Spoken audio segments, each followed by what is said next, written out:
but that it is best understood by analogy with music. Because music, as an art form, is essentially playful. We say you play the piano. You don't work the piano. Why? Music differs from, say, travel. When you travel, you are trying to get somewhere.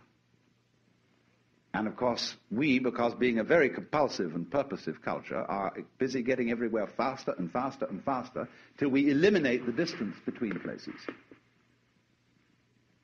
I mean, with the modern jet travel, you can arrive almost instantaneously. What happens as a result of that is that the two ends of your journey become the same place. So you eliminate the distance and you eliminate the journey. Because the fun of the journey is to travel, not to obliterate traveling. So then, in music, though, one doesn't make the end of a composition the point of the composition. If that were so, the best conductors would be those who played fastest. And there would be composers who wrote only finales. People go to a concert just to hear one crashing chord, because that's the end.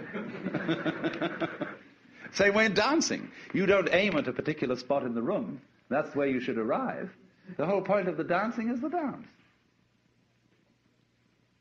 Now, but we don't see that as something brought by our education into our everyday conduct.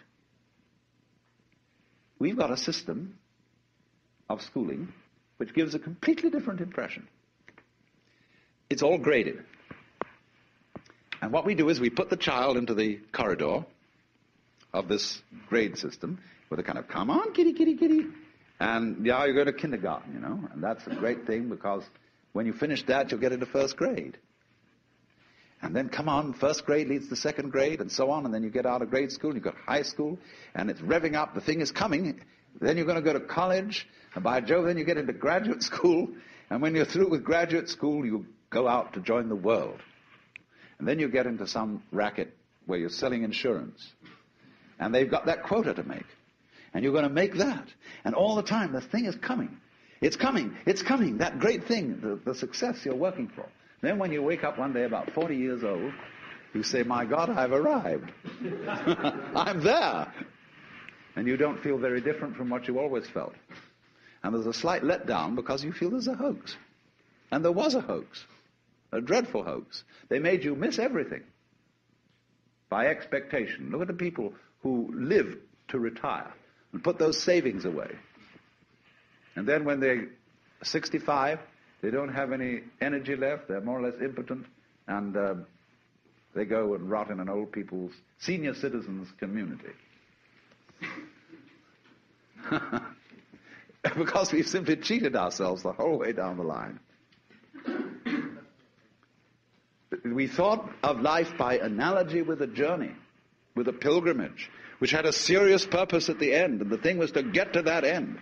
Success or whatever it is, or maybe heaven after you're dead. But we missed the point the whole way along. It was a musical thing, and you were supposed to sing or to dance while the music was being played. But you had to do that thing. You didn't let it happen. And so, in this way, the human being sometimes becomes an organism for self-frustration.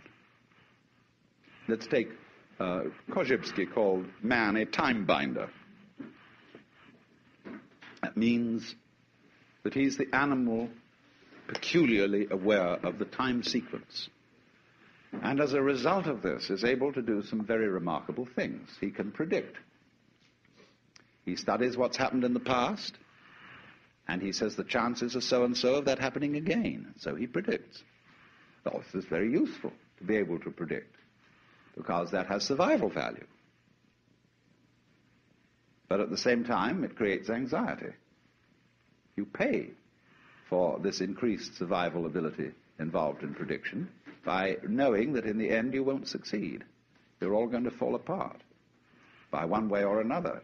It might happen tomorrow, it might happen 50 years from now. But it all comes apart in the end. And people get worried about that. They get anxious. So what they gained on the roundabout, they lost on the swings.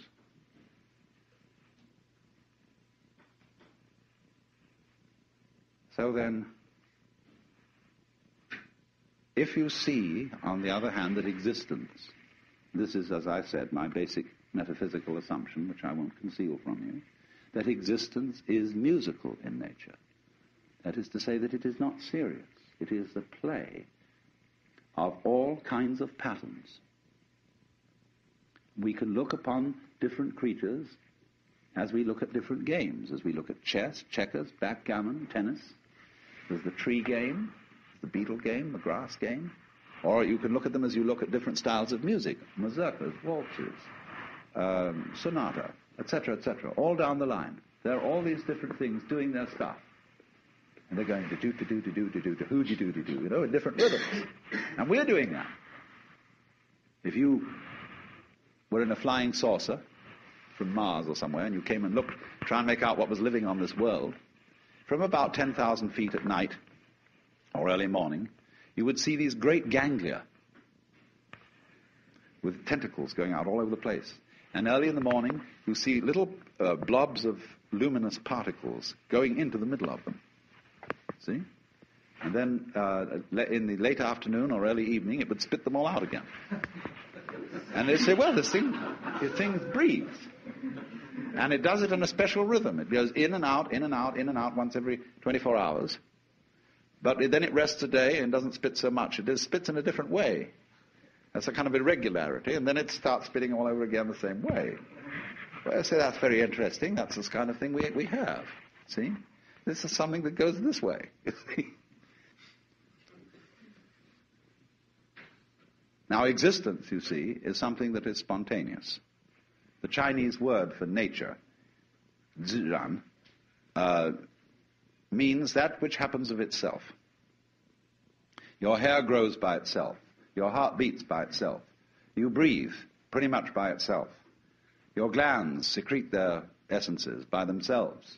You don't have voluntary control over these things. So we say it happens spontaneously. So when you go to sleep and you try to go to sleep, you interfere with the spontaneous process of going to sleep. Try to breathe, real hard, and you find you get balled up in your breathing. So, if you're going to be human, you just have to trust yourself to have bowel movements and go to sleep and digest your food. Of course, if something goes seriously wrong and you need a surgeon, that's another matter.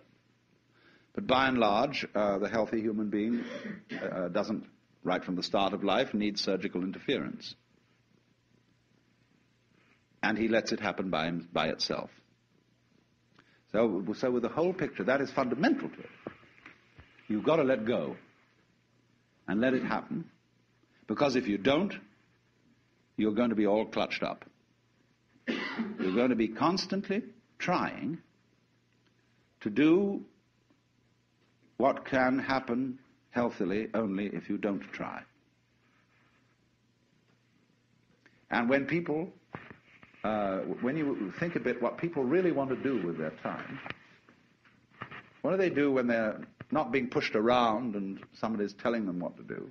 They like to go. They like to make rhythms.